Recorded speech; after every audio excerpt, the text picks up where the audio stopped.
This P013D repairing video is dedicated to Acura's drivers. If your Acura is getting a P013D error code, this video is going to show you 2 practical solutions to fix the error code at home. Use the Zeus app to scan your vehicle and see the error code P013D. It means that the powertrain control module is not getting a normal response from the oxygen sensor. Here are 2 of the most practical solutions to fix Acura's P013D error code. Method A, fuel injectors. The fuel injectors are mounted in the intake manifold so that they spray fuel directly at the intake valves. Inspect the leaking fuel injectors on the fuel rail. Carefully remove the fuel injector. Make sure the new injector has new seals, and never use the old seals over. When you change the fuel injectors, change them all as a set, otherwise the engine will run unevenly.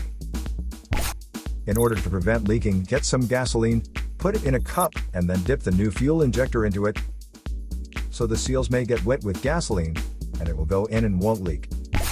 After all, just slide all the new fuel injectors in.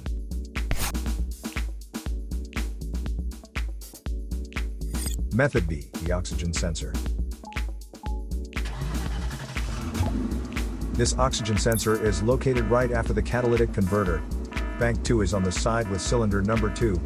Sensor number 2 is usually the downstream oxygen sensor behind the converter. Visually check the oxygen sensor's electrical connections, wire harness, and metal tabs for any damages. If damages are found, replace the oxygen sensor.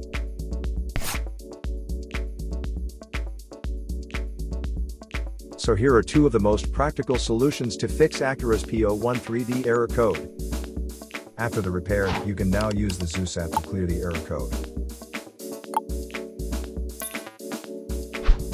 And tap the rescan button one more time to make sure everything is fine with your vehicle. To save more money on car expenses, claim a free engine code scanner at the description link below, or check out the video here for more info. You're also welcome to leave comments below. Our mechanic professionals will answer them shortly. Don't forget to like and subscribe to our channel. Thanks again for watching this video.